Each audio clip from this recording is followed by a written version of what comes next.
everyone, welcome to Arrive Online Classes. This is Praveen here और chemistry beginner series में आज का जो टॉपिक रहेगा that is isobar and isotone.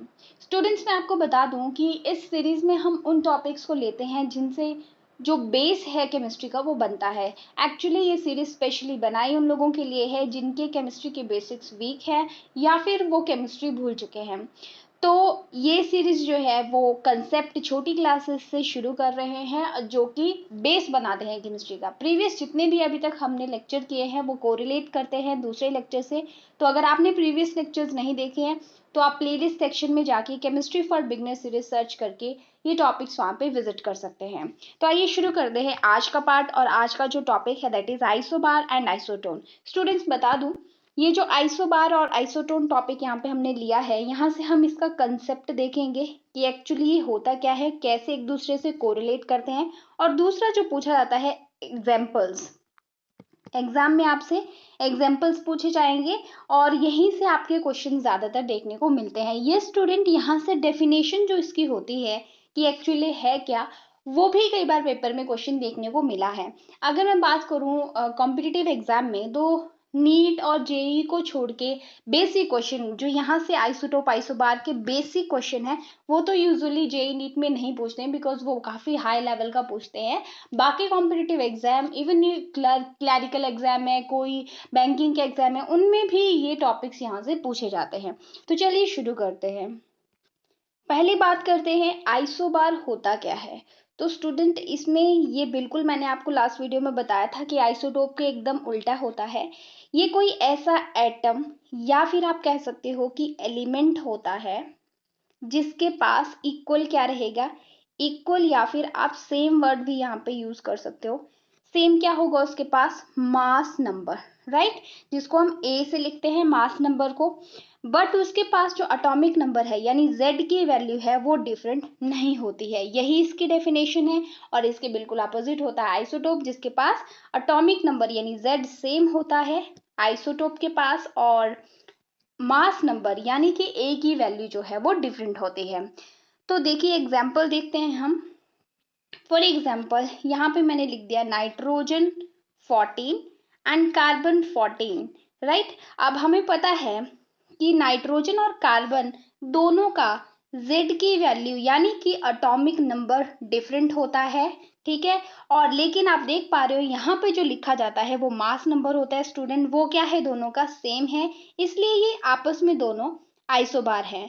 Next, argon का जो है स्टूडेंट मास नंबर कितना होता है 40। यस, मैंने मास नंबर भी आपको बोला था लर्न करने के लिए, क्योंकि कैसे कोरिलेट करते हैं स्टूडेंट ये मैंने आपको बताया था।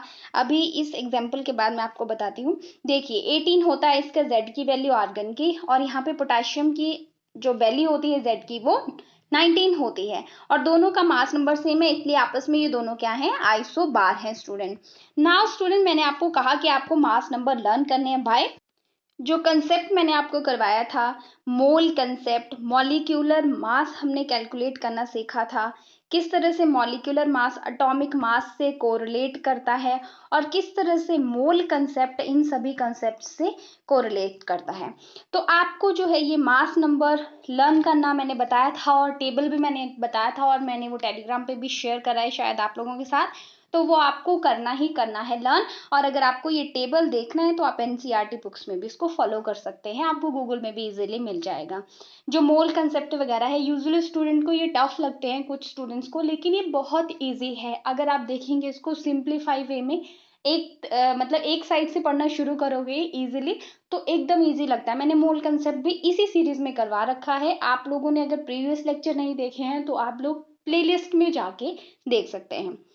चलिए एक और एग्जांपल देखते हैं। अब आप सोडियम और मैग्नीशियम का बताएंगे क्या ये आपस में जो है वो आइसोबार हैं या नहीं हैं। तो आप पहले इनके मास नंबर लर्न करिए और एटॉमिक नंबर लर्न करिए, फिर आपको खुद ही पता चला जाएगा। ये आपके लिए होमवर्क एक तरह से हो गया। नेक्स्ट है कि अब आइसोबार जो होते हैं स्टूडेंट नेचुरल तो होते ही हैं, लेकिन मैन मेड जो हैं वो आइसोबार्स भी प्रेजेंट होते हैं, ठीक है। अब दूसरी चीज, दूसरा पॉइंट आपको याद रखना है कि जो फिजिकल प्रॉपर्टीज होती हैं वो डिपेंड करती हैं, डिपेंड्स ऑन मास नंबर, ठीक है, मास नंबर के ऊपर फिजिकल प्रॉपर्टी ज्यादा डिपेंड करती हैं, जो हम आज के टॉपिक में अभी इसमें डिस्कस कर रहे हैं, राइट। तो आइसोबार छोटा सा ये टॉपिक। इसके बाद बात करते हैं दूसरी टर्म की, दैट इज आइसोटोन। आइसोबार देख लिया, आइसोटोप देख लिया, अब देखते हैं आइसोटोन क्या होता है। ये ऐसे एटम या आप एलिमेंट कह सकते हैं जिनके पास एटॉमिक नंबर और मास नंबर दोनों ही डिफरेंट होते हैं, दोनों डिफरेंट होंगे, बट सेम क्या होगा फिर, सेम होगा student number of neutrons. Neutrons कहाँ प्रेजेंट होते हैं स्टूडेंट, सोचिए जरा। न्यूट्रॉन्स प्रेजेंट होते हैं एटम के न्यूक्लियस में, तो न्यूट्रॉन्स का नंबर जो है एटम के न्यूक्लियाई में सेम होगा, तब उन्हें हम आइसोटोन कहते हैं। अब फॉर एग्जाम्पल आपको क्वेश्चन आ गया, मैं क्वेश्चन लिखती हूँ यहाँ पे।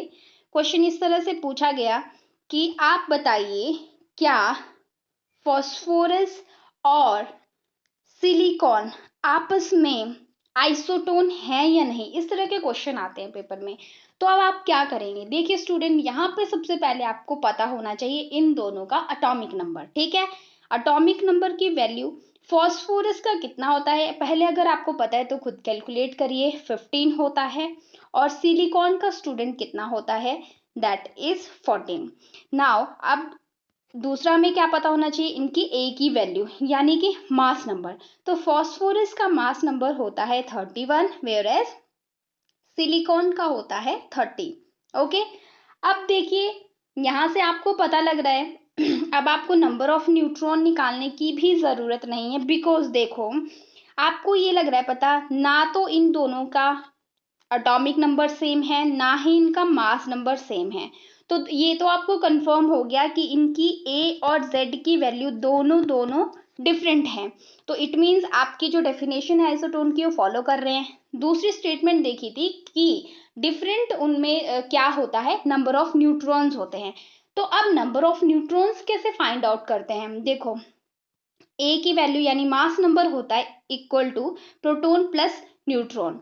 तो अगर आपको ये कैलकुलेट करना है, फॉर एग्जांपल सिलिकॉन का कर लेते हैं, ठीक है। देखिए सिलिकॉन का हमें पता है मास नंबर जो है वो कितना है 30 इज इक्वल टू प्रोटॉन उसमें कितने होंगे, जेड की वैल्यू कितनी है 14 है। जितनी जेड की वैल्यू होती है स्टूडेंट हमेशा उतने ही प्रोटॉन्स प्रेजेंट होते हैं।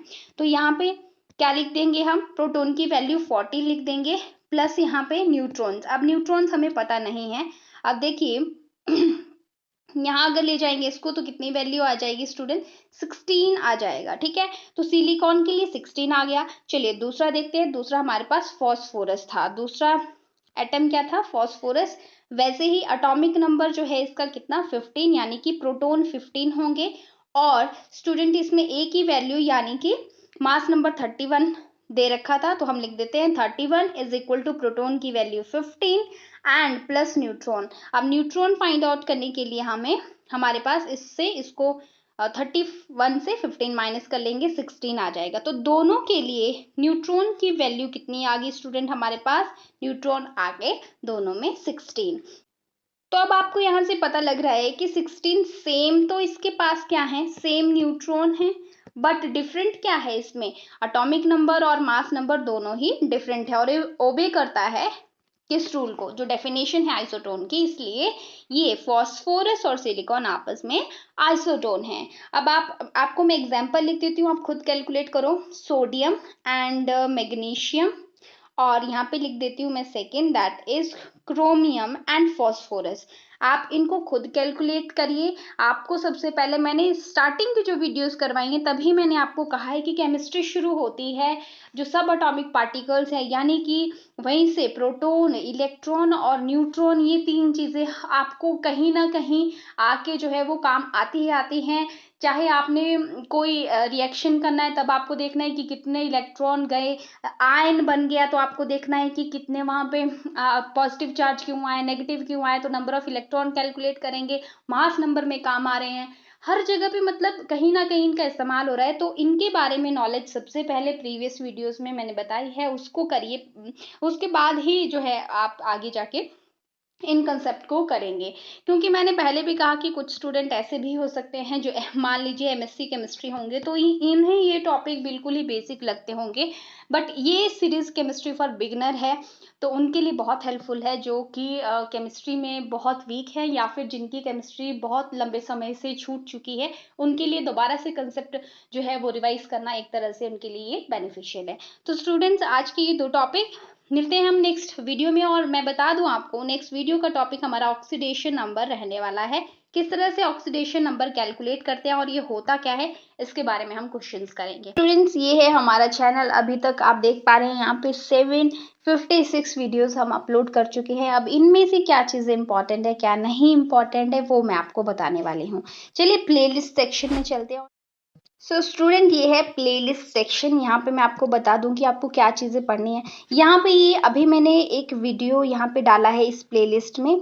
यहाँ पे एचपी टेट टॉपिक वाइज में सिर्फ एक वीडियो है। यहाँ पे मैं वीडियो प्लस आपको करूँगी, ऐड करूँगी, क्योंकि ये बहुत इंपॉर्टेंट है। जिसमें क्या रहेगा, जिसमें प्रीवियस ईयर क्वेश्चन रहेंगे, उनके कंसेप्ट क्लैरिटी के साथ आपको एमसीक्यूज जो पीवाईक्यू मतलब प्रीवियस ईयर क्वेश्चन पेपर में आ चुके हैं, वो हम लोग करेंगे।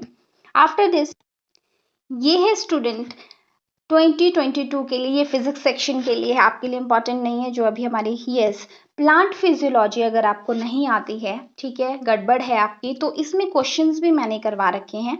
देखिए यहाँ पे जो मैंने मतलब अदर प्लेलिस्ट में भी फिजियोलॉजी के टॉपिक करवाए थे, वो सारे मैंने इसी में एक जगह ऐड कर दिए हैं, जो मैंने बायो बूस्टर सीरीज में भी करवाए हैं। डाइकोट मोनोकोट से क्वेश्चन आते हैं, क्या होती हैं वो चीज़ें, ठीक है, ये आपको समझना है।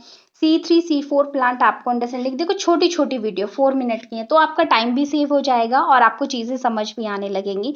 फोटोसिंथेसिस से रिलेटेड क्या क्या चीज़ें, क्या होता है, फिर लाइट एंड डार्क रिएक्शन क्या होता है, PS1 PS2 सिस्टम, मतलब यहाँ पे मैंने स्टूडेंट बहुत ईजिली चीज़ें करवाई हुई हैं, आपको बहुत हेल्प करेंगी। आफ्टर दिस आपका इलेक्ट्रॉन ट्रांसपोर्ट सिस्टम है। वही देखिए, वो मैंने आपको एक टेबल बताया था, यही वो वीडियो है यहाँ पे इस सेक्शन में, ठीक है, आपको प्लांट फिजियोलॉजी सेक्शन में मिल जाएगा। और आप देख पा रहे हैं ग्लाइकोलिसिस, क्रैब साइकिल, और यहाँ पे क्लोरोफिल के बारे में जितने भी क्वेश्चन है, और यहाँ पे मैंने क्लोरोफिल के एमसीक्यू भी करवाए हैं, आपके लिए बहुत बेनिफिशियल वो होंगे। आफ्टर दिस सेकेंड प्लेलिस्ट देखते हैं। प्लांट फिजियोलॉजी के बाद केमिस्ट्री फॉर बिगिनर है। ये सीरीज बहुत इंपॉर्टेंट उनके लिए जो बिगिनर्स हैं, केमिस्ट्री पढ़ना बोरिंग लगता है या समझ में नहीं आती, उनके लिए यहाँ पे अभी तक मैंने 13 पार्ट्स अपलोड करे हैं। इस वाली वीडियो में मैं रेगुलर अभी वीडियोस डाल रही हूँ, अभी टैट के लिए भी आपको हेल्प करेंगे, और वैसे भी अगर आप केमिस्ट्री कंसेप्ट क्लियर करना चाहते हैं तो भी।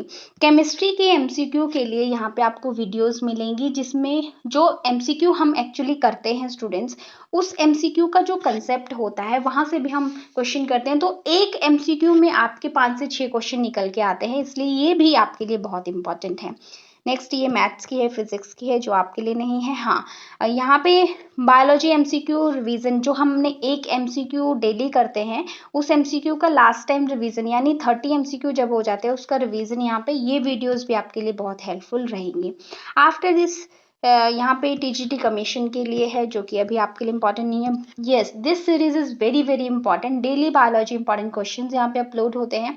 एमसीक्यूज हम बहुत सारे करवा रखे हैं अभी, और ये बहुत बहुत बहुत ज़्यादा इंपॉर्टेंट आपके लिए होने वाले हैं। After this body organ series, आप इस सीरीज को एक बार ओपन करके देखना और इसको पढ़ के देखना, आपको मजा आ जाएगा। मतलब ये सीरीज आपको पता है, लीवर, पैंक्रियाज, स्टमक हो गया, लंग्स हो गए, हार्ट हो गया, ये कितने ज़्यादा इंपॉर्टेंट टॉपिक हैं आपको ये पता है, और इनको सारी इंफॉर्मेशन हर जगह से लेके आना, it is not given in NCERT. आप नहीं कह सकते ऐसा कि सारी की सारी इंफॉर्मेशन एनसीईआरटी में है, आपको अलग अलग जगह से ढूंढ के चीज़ें लेके आना, और एक वीडियो में रिप्रेजेंट मैंने कर रखी हैं।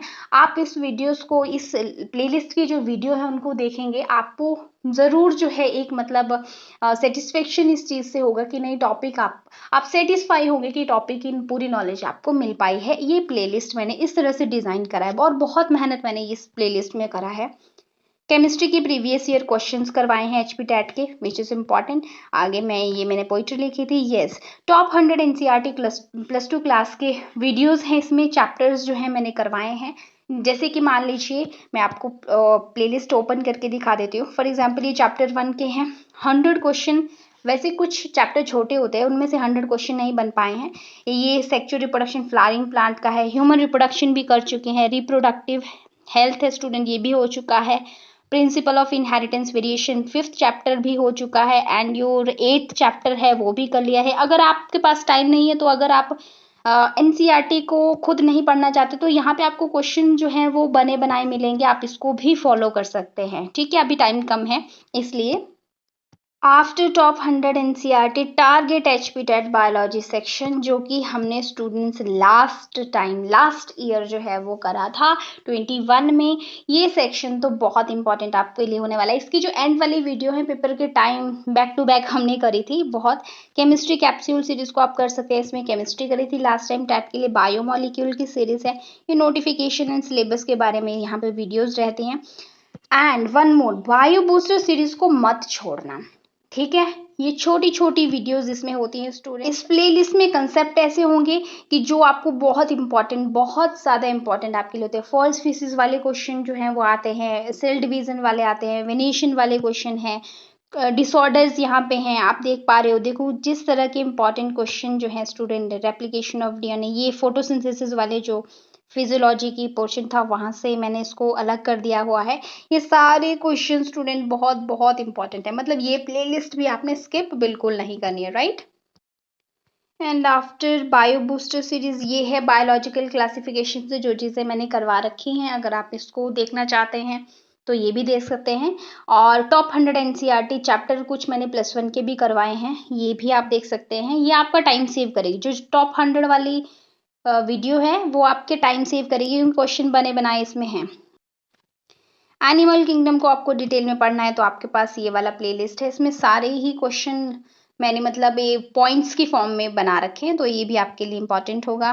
फिर आपको एचपी टेट के प्रीवियस ईयर ये वाले, तो मतलब आपको पता है प्रीवियस ईयर क्वेश्चन आपको छोड़ने नहीं है।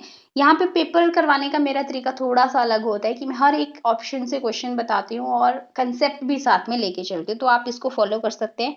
9th क्लास बायोलॉजी में आपको मिल जाएगा, जो मैंने टिश्यू वाला चैप्टर एक बताया यहाँ से।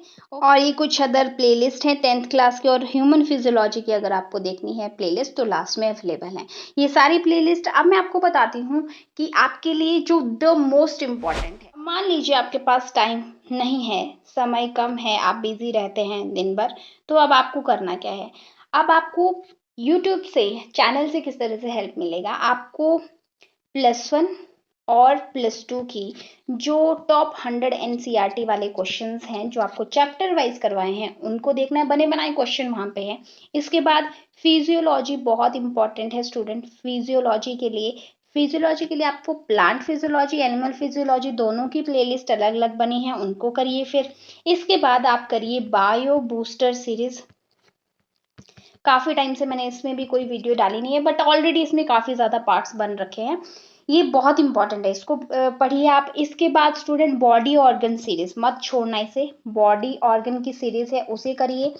फिर आप प्रीवियस ईयर क्वेश्चंस की प्लेलिस्ट है उसको देखिए। आफ्टर दिस आप लोग जो है बायोलॉजिकल क्लासिफिकेशन की भी प्लेलिस्ट बनी हुई है उसको देखिए। And very important that is daily MCQs जो आते हैं, बहुत सारे लोग उसको फॉलो भी करते हैं, तो ये आपको करने हैं। अगर आप इतना कर लेते हो, इसको अच्छे से कर लेते हो, तो मैं आपको गारंटी देती हूँ कि आपके अच्छे मार्क्स बायोलॉजी में आएंगे और आप सेटिस्फाइड होंगे इस चीज़ से। ठीक है, तो यही था आज का हमारा जो टॉपिक था। ये बहुत इंपॉर्टेंट है क्योंकि एक प्लानिंग करना आपके सब्जेक्ट के लिए वो बहुत इंपॉर्टेंट रहता है। मैं आपको बता दूं स्टूडेंट, अभी बायो के लिए प्रीवियस ईयर एमसीक्यूज लेके मैं आने वाली हूँ with concept, with chapter wise concept. ठीक है, कंसेप्ट भी रहेंगे और प्रीवियस ईयर क्वेश्चन भी रहेंगे। आपको बहुत मजा आएगा। जो भी मैं पार्ट लेके आऊंगी, चाहे मैं कम ही पार्ट अपलोड करूं, लेकिन वो क्वालिटेटिव रहेंगे, मेजर चैप्टर्स को लेके रहेंगे। Genetics, physiology, reproduction, animal reproduction, plant reproduction separately, and your biological classification, microbes का क्या यूज़ है, एंड योर इकोलॉजी ऑल्सो। तो इस तरह की वीडियो मैं लेने वाली हूँ आगे, और केमिस्ट्री की वीडियोस आपके लिए आ ही रही हैं। तो this is all about for today. Thank you so much for watching. अगर आपको अच्छा लगा कंटेंट तो आप लाइक ज़रूर कीजिए, और मिलते हैं हम नेक्स्ट वीडियो में। Thank you, bye bye, have a nice time and take care.